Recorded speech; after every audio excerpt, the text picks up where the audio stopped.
माधुर्य रस बिना प्रयास के परिचय में आ जाता है। ये अपने घर की बात हो जाती है। जैसे घर की बात को समझने के लिए ज्यादा बुद्धि लगानी नहीं पड़ती, ऐसे वृंदावन प्रेम रस रसिकों की घर की बात हो जाती है। बहुत बड़े त्याग की इसमें आवश्यकता होती है। त्याग की स्मृति की भी त्याग की आवश्यकता होती है। नवनिवृत्त निकुंज में अद्भुत रास विलास रस की वर्षा करने वाली ये श्यामा श्याम की जोड़ी की प्रीति बिना प्रेमी जनों के तो प्राप्त ही नहीं हो सकती। ब्रजलीला में रास में गोपी जनों के हृदय को चुराने वाले, गोपी जनों के हृदय को प्रेम में करने वाले, गोपी जनों में अद्भुत आकर्षण प्रकट करने वाले प्रभु उन्हीं की परीक्षा लेते हैं, तब रास में प्रवेश करते हैं। ये ब्रजलीला का रास, ये तो एकांतिक नवनिवृत्त निकुंज में प्रियाप्रीतम की परिचर्या, श्रीअंग सेवा, आठों पहर उनके समीप, ये तो अत्यंत दुर्लभ बात है। जिस समय भगवान ने गोपी जनों का आह्वान किया बंशी से, इन्होंने बुलाया है, अपने लोगों को भी इन्होंने बुलाया। आपकी किसी तप पुण्य या आपकी किसी विचार की वृत्ति नहीं जो आप वृंदावन में बैठे हैं, आपको हमारे प्रभु ने कृपा करके, अद्भुत कृपा करके ये सौभाग्य दिया। प्रभु जो ये देखा कि गोपी जन सब हमारे समीप, रात्रि का समय है, किसी को कोई शुद्ध नहीं है, सबकी वृत्ति केवल कृष्णा का, केवल श्री कृष्ण। अद्भुत, इसलिए गोपी जनों की चरण रज की वंदना बड़े बड़े महापुरुष करते हैं। केवल कृष्ण का, कहीं पूरे हृदय में कहीं कुछ नहीं। भगवान कहते हैं स्वागतम महाभागा प्रियम किम कर्माणि ब्रजस्यानामयं कच्चित् ब्रूतागमन कारणम्। धन्य है तुम्हारे भाव। क्यों? क्योंकि तुमने सर्वस्व स्मरण करके केवल मेरा स्मरण रखा, मेरे आराम करने मात्र से तुम देव भाव का स्मरण करके लोकवत संबंधों का त्याग करके मेरे समीप आ गए। तुम महाभाग। ऐसा किसी ऋषि का स्वागत नहीं है, कभी ऐसा किसी ब्रह्म ऋषि का स्वागत नहीं है। भगवान कह रहे हैं स्वागतम महाभाग। यही शब्द ब्राह्मण पत्नियों के लिए भी प्रयोग किया था, जो अपने पति और समस्त कुलबंधन को विध्वंस करके एकमात्र श्री कृष्ण अनुराग में भरकर थाल सजा के चल गए। हे महाभाग्यवती गोपी, महाभाग्य किनका? जिनके हृदय में श्री कृष्ण की सिवा और कोई चिंतन नहीं। महाभाग्यशाली और धन्य है जिनकी यात्रा प्रारंभ हो गई श्री कृष्ण मिलन में, और धन्य है जिनके सामने श्री कृष्ण विराजमान है। इसलिए महाभाग्य होते हैं। बताओ प्रियम किम कर्माणि महा, आप क्या प्रिय करूं? कुशल मंगल है ना? ब्रजस्यानामयं कच्चित् ब्रूतागमन कारणम्। आपके आने का कारण क्या है?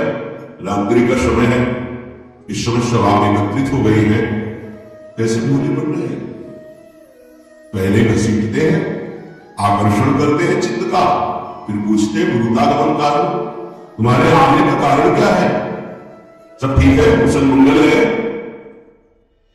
रजन्यशा घोर रूपा घोर शत्रु सेविता, ये रात्रि का समय है, बड़ा भयावना है, इसमें बड़े भयंकर भयंकर जंतु भी है, तुम क्यों आए हो? क्या कारण है? और आप ही महाराज निशम्य गीतम तदनंग वर्धनम ब्रजस्त्रिया कृष्ण गृहीत मानसा आजन्मुरन्योन्यमलक्षितोद्यमा सयत्र कांतो जवलोल कुंडला। ऐसा वंशी वादन करते हैं, अद्भुत प्रेमाकर्षण सब गोपियों के हृदय के चित्त को चुरा लेते हैं, अद्भुत मिलन आकांक्षा प्रकट करते हैं, गोपियों के मन को अपने मानसा, आकर्षित करके गोपी के मन को अपने अधीन कर लिया। निशब्द गीतम तदनंग वर्धनम, अनंत प्रेम को भी कहते हैं, आनंद ताप को भी कहते हैं। यहां प्रेम, अनंत प्रेम का वर्धन करने वाले वंशी का वादन किया और सारा गोपियों के मन को चुरा लिया। अब उनके मन ही में रहा तो भय, संकोच, कोई धैर्य, कोई कुल मर्यादा, ये तो सब मन में आते हैं। मन ही नहीं रहा, मन तो मन छोड़ प्रभु ने चुरा लिया। वंशी ध्वनि सुनकर विचित्र गति हो गई। साधना की थी कात्यायनी देवी की श्री कृष्ण में प्रीतम रूप में प्राप्त, आज साधना सिद्ध हुई, किसी की कोई स्मृति नहीं। एक साथ मिलकर साधना की थी, उनकी भी स्मृति नहीं, चल पड़ी श्री कृष्ण की हो। और वही पूछ रहे गुरुदागमन कारण, बड़ा आश्चर्य का विषय, आपने मन को आकर्षित किया, मन को चुराया, फिर आप ये पूछ रहे हैं ब्रूतागमन कारण, तुम्हारे आने का कारण क्या है? रजन निशा घोर सत्य निषेधिता प्रतियात ब्रजम नेह स्त्रेयम स्त्रीणी सुमध्यमा। धर्म का उपदेश कर रहे, बड़ा ध्यान देने योग्य विषय है। हम जब प्रेम मार्ग में आकर्षित किए गए तो अब हमारे चित्त में केवल प्रेम की ही प्रधानता होनी चाहिए। ना वेद सिद्धांत चलेगा और लोक सिद्धांत चलेगा। यहां वेद रसिकन की बात, देखो गोपीजन कितनी योग्य है, ये भगवान दर्शाने के लिए प्रश्न करते। रात्रि का समय है, अर्थात स्त्री शरीर के लिए रात्रि में यात्रा करना निषेध है, तो रात्रि के समय में आपके भाई दूसरा बड़ा भयावना बन है, सिंह भालू सकता है, सब यहां रहते, बड़े बड़े भयानक हिंसक जी यहां घूमते रहते हैं, तुम ऐसे कैसे आ गए? अच्छा, अभी तुरंत लौट जाओ, आदेश तुरंत लौट जाओ, तभी श्री बात करेगी धर्मर्थ काम मोक्ष की उपासना कर सकते हो। और श्रृंगार रस, महामाधुर्य रस, ये तो वृंदावन रस की कृपा, ऋषि की कृपा से ही इसका परिचय, इसकी उपासना, इसकी सिद्धि प्राप्त होती। किसी और से नहीं, चाहे योग कर लो, चाहे तप कर लो, समाधि, कुछ भी। तुम्हें यहां नहीं रुकना चाहिए एक क्षण, जाओ प्रतियात ब्रजम में स्त्री सुमध्यमा, तुम्हारा स्त्री शरीर है, तुम्हारी इसी क्षण वापस ब्रज में चले जाओ। उपदेश कर रहे हैं, बहुत ध्यान देने योग्य विषय है। मातरः पितरः पुत्रा भ्रातरः प्रत्ययश्च वः विचिन्वन्ति हर पश्यन्तु मातृध्वं बन्धु सादृशम्। तुम्हारी तो मां है ना, पिता है, ये इसका मतलब क्या है? वाह, आप पहले आकर्षित करते हो, फिर याद दिलाते हो तुम्हारी मां है, तुम्हारा धर्म है, तुम्हारे पिता है, तुम्हारे पति भी है, पुत्र भी है, भाई बंधु भी है, वो सब तुम्हें ना देखकर भय में हो जाएंगे और उड़ेंगे, जाओ ना वापस। दृष्टम बलम पुष्पितम राकेश करनंदितम यमुना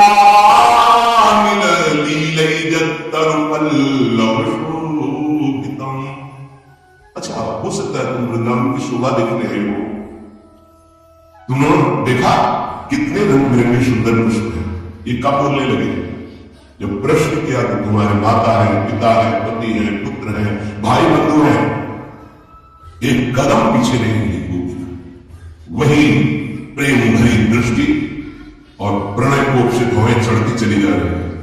पहले चित्त का प्रण करते हो, फिर धर्म का उपदेश करते हो, ये क्या तुम्हारा स्वरूप है? पहले हमारे मन को चुरा लेते हो, फिर उपदेश करते हो। तुम्हारे मां है, तुम्हारे पिता है, तुम्हारे भाई है, तुम्हारे बंधु है, रूप बदले। अच्छा, तुम वृंदावन की शोभा देखने आए होंगे, इतना सुंदर वृंदावन, तुम लोगों ने रंग बिरंगे पुष्पों से लदेंगे ये लताएं वृक्षों को देखा, कितने सुंदर है, मानो अपने हाथों से चित्रकारी की गई हो, पूर्ण चंद्रमा की कोमल रश्मियों से कितनी सुंदर छिटक चांदनी, और इस चांदनी में कितने सुंदर सुंदर पुष्प की गुच्छे रंग बिरंगे, कितनी सुंदर शोभा है। यमुना जी का जल स्पर्श करके शीतल मंद सुगंध वायु बह रही है। देखो कैसे कैसे सुंदर हरित पत्ते हैं वृंदावन की लताओं के। अच्छा अब सब कुछ देख लिया, अब जाओ वापस चलो। तदयात्मा चिरं गोष्ठम शुश्रूषध्वं पतिं सती क्रंदन्ति वत्सा बालाश्च तां पाययत्वेह। देखो अब देर मत करो, सब वापस चलो। बहुत गूढ़ विषय है। जब कोई उपासक इनके द्वारा आकर्षित होता है, इनकी तरफ चलता है, तो यही उसके जीवन में प्रश्नवाचक चिन्ह खड़ा कर देते हैं। तुम्हारा ये कर्तव्य, तुम्हारा ये कर्तव्य, तुम्हारा ये धर्म, तुम्हारा नहीं मानना। सर्व धर्मान परित्यज्य मामेकं शरणं व्रज। उसी की परीक्षा हो गई। कुल धर्म, पातिव्रत धर्म, पारिवारिक धर्म, वेद धर्म, सब को स्वाहा। किसके लिए? श्री कृष्ण प्रेम के लिए। एक बहुत बहुत जोर का विषय है। यही खींचते हैं और यही प्रश्न करते हैं। जाओ अब मेरी बात मानो। तुम लोगों ने सब कुछ देख लिया, देर मत करो, शीघ्र से शीघ्र अपने घर लौट जाओ। और ध्यान दो, तुम कुलीन स्त्री हो, कोई ऐसे नहीं। तुम पतिव्रता हो, तुम सती हो। अपने पातिव्रत धर्म का पालन करो। पतियों की सेवा शुश्रूषा करना ही स्त्री का परम धर्म है। देखो जाओ वापस, कदम पीछे नहीं होती, वही दृष्टि वही। अच्छा छोटे छोटे बच्चे हैं, तुम्हारी ममता होगी बच्चों में। जाओ देखो बछड़े रवाने में गाय के थोड़ी समय बाद प्रातःकालीन बेला आएगी, तुम कौवे तुम अभी जाओ।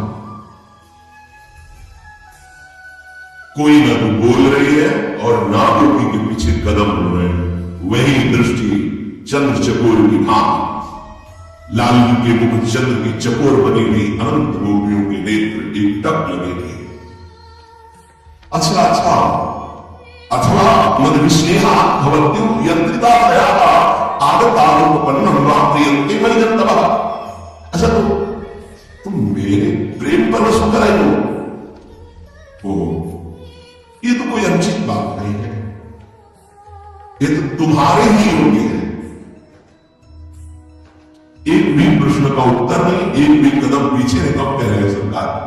अच्छा अच्छा तो तुम मेरे प्रेम वश आई हो, ये तुम्हारे योग्य है। अर्थात तुम अपने अधिकार के अनुसार प्रेम कर रहे हो, क्योंकि तुम्हारा अधिकार वेदातीत है, लोकातीत है। वैसे तो बताओ, मुझे तो जगत के पशु पक्षी भी प्रेम करते हैं। कोई ऐसा नहीं कि मुझे देखकर अपार प्रसन्नता में डूब जाए। अच्छा ठीक है, देख लिया ना मुझे।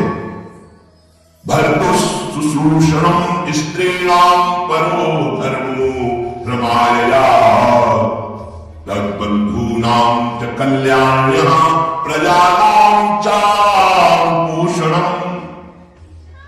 तो अब तुम जाओ और देखो, धर्म यही कहता है, परम धर्म स्त्रियों का, वो अपने पतियों से प्यार करें। तुम सती हो, तुम जाओ निष्कपट भाव से अपने पति की सेवा करो और अपनी संतान का पालन पोषण करो। यही धर्म रखता है। जिनको उत्तम लोगों की प्राप्ति की अभिलाषा हो, वो अपने पति पे अनुराग करें।